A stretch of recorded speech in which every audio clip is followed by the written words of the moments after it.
He's Ridley, you're Ridley, I'm Ridley! Are there any other Ridleys I should know about?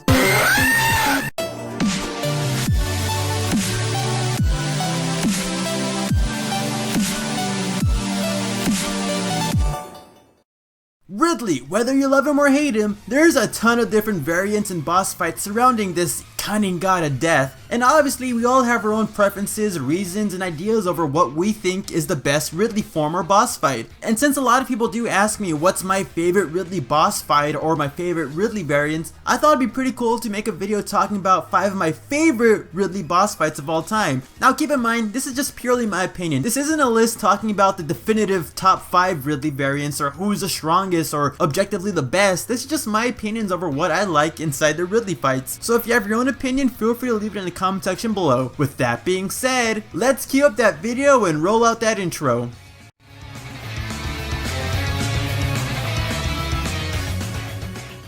To kick off this list, we got Meta Ridley for Metroid Prime 3. Now I know this isn't really the most recognizable or the most talked about boss battle, cause there's a couple of problems with it. For starters, this could probably be considered the weakest variant to Ridley due to his wounds not fully healing from Prime 1, which could be a problem. The boss battle is really early on into the game's story, so it's relatively really easy. And obviously, the Meta Ridley boss fight in Prime 3 is easily overshadowed by the Omega Ridley transformation later on, but I kinda like this boss fight for a couple of reasons. For starters, come on, it has Ridley and Samus free falling down a vertical shaft. That's such a cool setting to have a boss fight in. But I also kind of like the symbolism of this boss fight. Meta Ridley was such a devastating beast during Prime 1. It was so difficult that Samus couldn't even defeat Meta Ridley by herself. But as the games go on, Samus has obviously grown as a character, fighting against different hunters, fighting off against the Ing, and since this is the final game of the trilogy, at least until Prime 4 comes out, Samus has grown a lot as a character, so the Meta Ridley boss fight would easily be nothing to her. Also, it's some symbolism for the player, cause yeah, as a player, Meta Ridley was such a difficult bastard, but having so much experience playing Prime Hunters, Prime 2, and finally getting to Prime 3, with Meta Ridley in Prime 3 now being such an easy boss, it kinda makes me, the player, feel as if I've grown as a character, learned from past mistakes and experiences, and just refined my skills. Or at least that's how I see it. And finally, come on, Samus prying open Ridley's jaw to shoot down his throat, that is such a cool moment. If that moment alone isn't enough of a reason to put this boss fight into this list, then I don't know what is.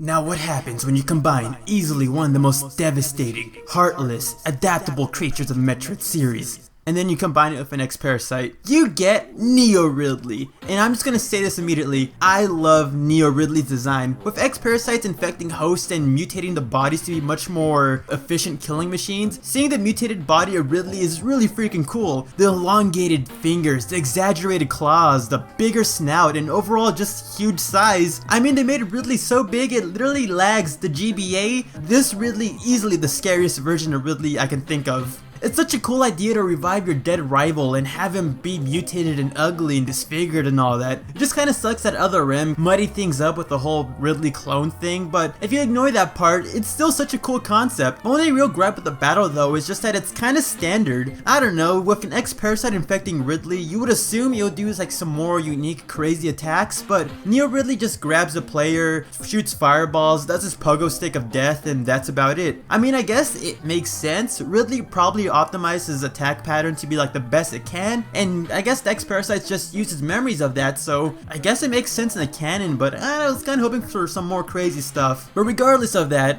I think we all really know why Neo Ridley's on this list. I swear, that sound gives me nightmares, but I just love it for the memes.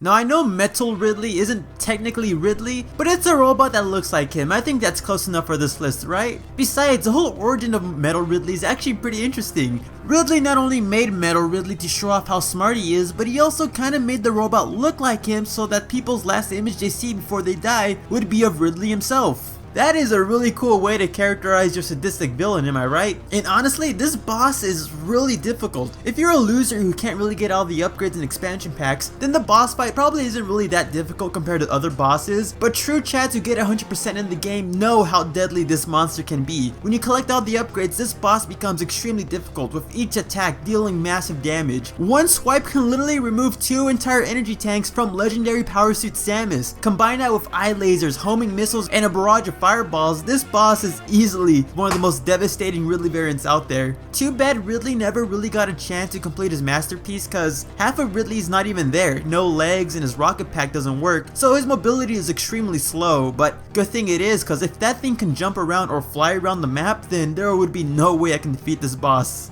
Also low-key, I just love like robot versions of giant monsters. Come on, like Mechagodzilla, Kiryu, Makangi Khan, Robot Ridley.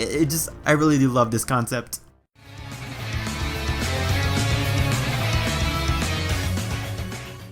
Continuing our theme of cybernetic bosses, we have Meta Ridley from Metroid Prime 1. Now I love the whole concept of combining our near-dead body of Ridley from the original Metroid game / Zero Mission and reviving him with cybernetic armor, homing missiles, and devastating lasers. This boss fight is really unique and it tests your ability to dodge and strafe to the max, as well as testing your aiming abilities with such a small weak point. Although I do gotta admit, this boss probably has way too much defense and HP, especially in hard mode. It took me nearly half an hour to defeat Meta Ridley in hard mode, so that kind of shows you this is going to be an endurance test. Combine that with the fact that there's 2 different phases with different attack patterns, it really tests your ability to adapt to changing situations. This boss could have easily been a final boss, honestly, of how difficult it really is. But with Ridley's reputation of being such an aggressive boss, and with this being a late game boss, I'm willing to let that slide, honestly. I mean, come on, it's Ridley with lasers and rockets. How can you not love that?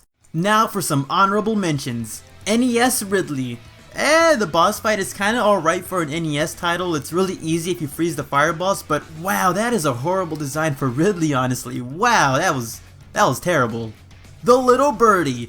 I don't know, the juxtaposition of like a small durable creature turning into that devastating monster known as Ridley is kind of a cute little plot twist, I guess? I mean, it's not really much of a plot twist, it's really predictable, but I don't know, I think it's cute, I think it's adorable.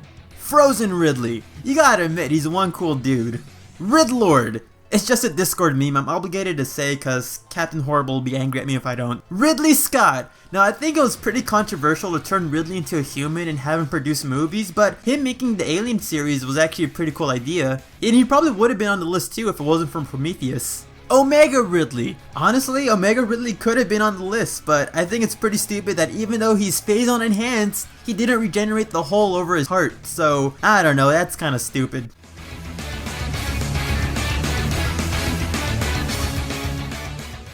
Now I cannot describe to you how much I was invested in this boss fight, how much my palms were sweating, how much my heart was racing, how much my soul was at stake, seeing that Ridley came out of nowhere during Samus Returns and literally almost stole the baby from you. It is such a beautiful boss fight. As mentioned in my video talking about like why I love Samus Returns, I mentioned how the game pretty much portrayed the relationship between the baby and Samus pretty well, and I was really emotionally invested in seeing the baby follow you around, have him squeak around as you do your stuff, collecting out the last minute items and all that. It was such a perfect way for the player to bond with the little baby, and have that bond nearly broken by Proteus Ridley just coming out of nowhere and stealing the baby right out of your hands. It was such an amazing boss fight. The boss fight itself is actually one of my favorite boss fights. It has a lot of elements from the previous Ridley boss fights, with Ridley using his tail, his fireballs, and his overall speed, but also switching things up through the phases, giving his tail an added earthquake effect, and giving his fireball a bigger range of attack. It made the Ridley fight feel classical, but with a nice twist to it, which I do appreciate. But the thing I love about the boss fight the most is honestly the cutscenes in between the phases. You can literally feel the tension and hatred these two characters have, as Ridley and Samus literally throw each other across the stage, grapple with each other, and nearly kill each other multiple times. It was such an epic, intense moment to see these cutscenes play out, showing you that the fight is only getting more intense as time goes on. As well as the added benefit of the baby. During the first phase, the baby Baby's like in the clutches of Ridley. During the second phase, it's like waiting in the gunship as if it was frozen in fear, not knowing what to do. Samus nearly dies and the baby goes out of its way to save you. It's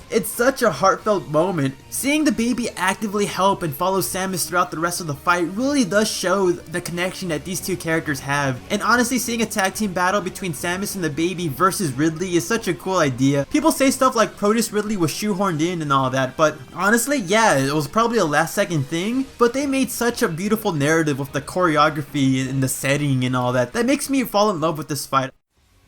But that's just basically my opinion about my favorite Ridley fights. What I want to know is what do you guys think? Do you agree with what I got to say about each individual fights? Are there other Ridley fights you think should be on this list, like Omega Ridley, Ridley from Super Metroid, Ridley from Zero Mission? Hell, it doesn't even have to be a Ridley fight. Maybe you like the little birdie or the mysterious creature or the concept of a frozen Ridley or NES Ridley or something like that. Whatever you feel free to leave it in the comment section below. Making this video was honestly one of the most difficult things to do because I honestly do like a lot of the Ridley fights. Well, except for NES Ridley, but yeah, there were so many Ridley fights to go through with different reasons why I like and dislike them, so it'll be pretty interesting to see what you guys got to say about your opinions. And if you like this video and you enjoy Metroid content, feel free to click on the video above. It's a theory video discussing whether the evil Chozos we see killing the ones in SR388 are really evil or not. I think it's a pretty interesting topic. So with that being said, I'm the Metroid Trainer. I hope you like, favorite, subscribe, and stick around for next time, because I'll be seeing you later.